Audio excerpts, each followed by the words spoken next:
dari kelas sistem tertanam.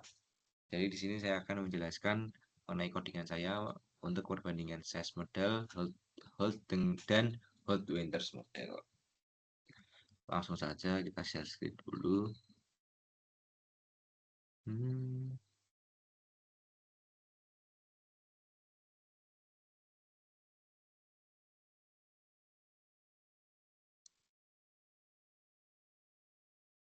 Ya, oke. Yang pertama kita import dulu library pandas nampi matplotlib, terus ada mengimport exponential smoothing dari stat model. Terus yang kedua ada membaca data yang sudah saya masukkan ke dalam file sini, daily min temperature, membaca data daily min temperature CSV dengan parse date-nya date, index goal-nya juga date. Lanjut David 5 ini ada yang pertama temperatur 20,7, yang kedua 17,9 dan seterusnya. Yang ketiga kita melakukan split data, yaitu Y-train semua kecuali 1 tahun terakhir, Y-test data 365 hari terakhir dengan hasil Y-trainnya yaitu 3285 dan Y-testnya 365. Lanjut kita membuat model fungsi matriks dari MAE selisih absolut, MSE selisih kuadrat, yang ketiga dari RMSE akar RMSE. Lanjut di kolom yang kelima kita ngeset size model dengan trend non dan seasonal non. Seasonal itu berarti musiman. Lanjut ke Holtz model. Holtz model ini sedikit berbeda, tetapi rumusnya sama. Perbedaannya itu kalau di Holtz model itu sudah ada penambahan trend. Seasonalnya masih sama, musimnya tidak ada. Kalau Holt Winters ini sangat berbeda, yaitu penambahan tren dan penambahan seasonal. Dan seasonal periodenya saya 365, itu dalam hari 365 hari.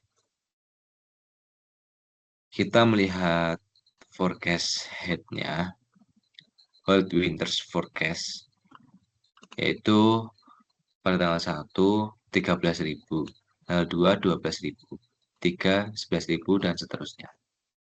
Ada penurunan data. Terus ini kita menghitung perbandingan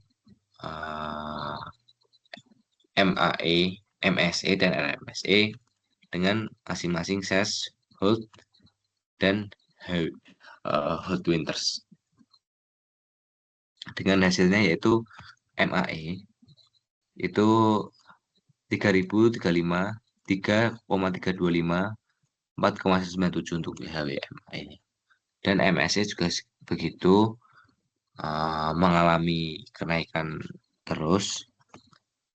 Terus yang kolom berikutnya kita melakukan perbandingan antara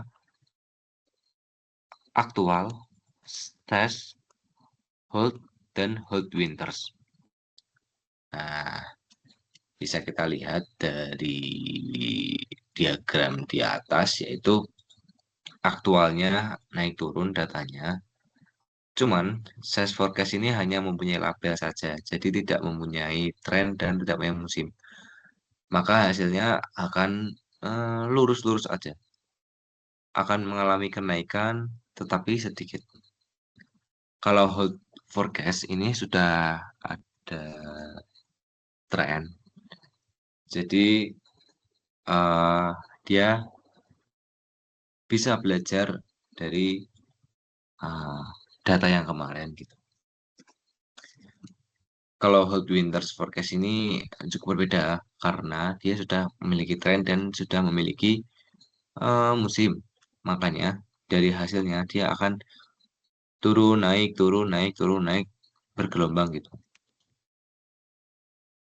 Dengan hasil akhir kita melihat data untuk eh, tanggal 1, tanggal 2, tanggal 3 dan seterusnya.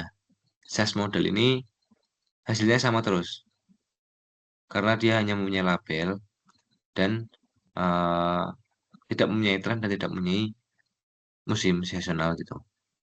Kalau hold, dia sudah bisa belajar dengan menggunakan tren. Jadi kapan bakal naik, bakal turun dia sudah belajar. Ini tanggal 1 sekian, tanggal 2 mengalami penurunan, tanggal 3 mengeturunan lagi, turun turun turun turun turun terus tergantung sama eh, hasil temperaturnya. Kalau Hot Winters ini dia sudah menggunakan tren dan sudah menggunakan musim. Jadi dia perkiraannya lebih mantap gitu. Hampir sama dengan aktualnya. Ini tanggal 1 13.000.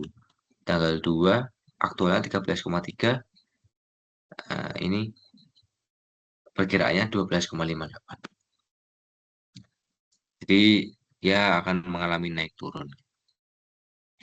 Dengan hasil seperti ini, eh, cocok untuk perkiraan yaitu menggunakan hold winters. Karena kalau menggunakan size model itu terlalu sederhana, kalau hold winters ini dia sudah bisa belajar menggunakan tren dan musim. Sekian dari penjelasan singkat dari saya. Mohon maaf apabila ada kekurangan dan kesalahan dalam mengungkapkan kalimat. Sekian, terima kasih. Wassalamualaikum warahmatullahi wabarakatuh.